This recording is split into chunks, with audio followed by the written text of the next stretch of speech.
صدیق رضی اللہ تعالیٰ گیروا لباس پہنتے تھے. تو یہ گیروا لباس حضور اکرم صلی اللہ علیہ وسلم کا پسندیدہ لباس ہے.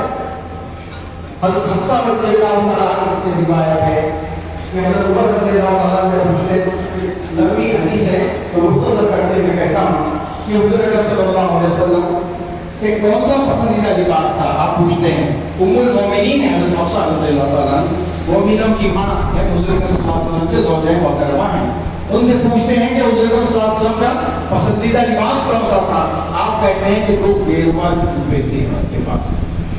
تو گیروا لباس اس لیے پہنتے ہیں, یہ حرام. اب پھر فطرت کی طرف دیکھیے آپ, اسلام فطری دین ہے, فطرت کی دین ہے. فطرت کس کو کہتے ہیں؟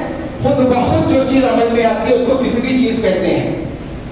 اب آپ درخت کو دیکھیے, اوپر ہرا ہے, اس کے بعد میں تھوڑی سی اس کی چھال چاہیے, وہاں پہ آپ کو لال نظر آئے گا, اور اس کے بعد اس کی جڑیں دیکھیے سفید نظر آئے گی. یہی ہرا, یہ بیلوا اور سفید فطری ہے. لباس بھی فطری ہے, یہ ایسا کوئی نہیں ہے کہ بناوٹی معاملہ نہیں ہے, فطری معاملہ.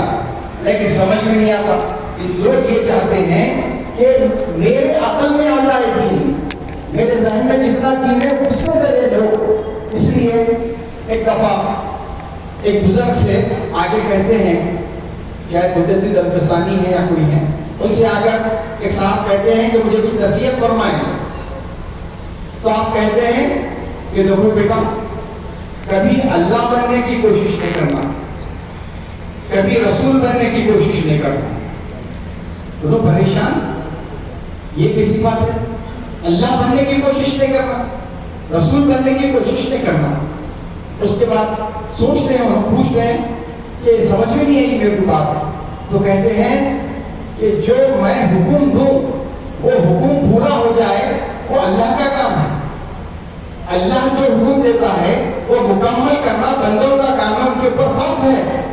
تم اگر سوچ کے کوئی بات کہہ رہے ہیں کہ بھائی یہ بات کہہ رہا ہوں لیکن اس کے اوپر عمل کیوں نہیں ہو رہا ہے, فرقہ بن رہا ہے, تو تم اس لیے کہہ رہے ہیں کہ تم اللہ مت بننے کی کوشش کرو.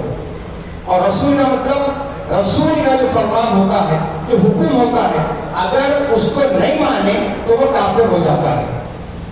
تو آج کیا ہو رہا ہے, میرے فرقے کی بات نہیں مان رہے اس لیے وہ کافر ہے. تو اپنے آپ کو رسول بنا کے بیٹھے ہوئے ہیں نا, اور پھر اللہ بنا کے بیٹھے ہوئے کہ ہمارا حکم نہیں مانتے.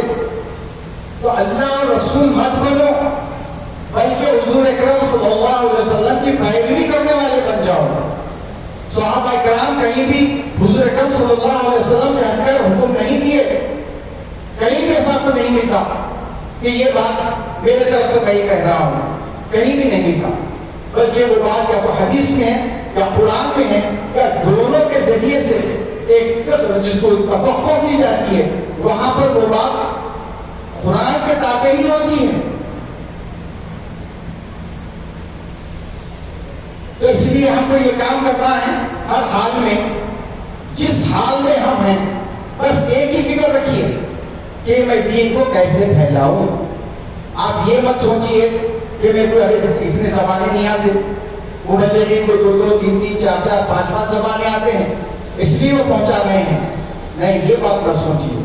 آپ ارادہ کر لیجئے جس حال میں ہیں اس حال میں آپ نکلے, اللہ تعالیٰ آپ کی مدد پر قادر ہے. وہاں نظر آتا ہے تو اللہ کیسا قادر ہے, وہاں پر آپ کو نظر آتا ہے. آپ جب پہنچ جاتے ہیں وہاں پہ آپ سے جب سوال کیا جاتا ہے تو ایسے جواب آتے ہیں جو آپ کبھی سوچے بھی نہیں تھے. ایسا جواب دے کے آپ خود تعجب میں پڑ جاتے ہیں کہ کیسا جواب دے دیا مجھے, ایسا آ گیا میرے ذہن میں. ایسا یہ اللہ تعالیٰ کی طرف سے آتا ہے. کیوں ہوتا ہے؟ اس لیے ہوتا ہے کہ آپ اللہ کے کام کے لیے جب نکلتے ہیں تو پھر آپ کا معاون کون ہے, مددگار کون ہے؟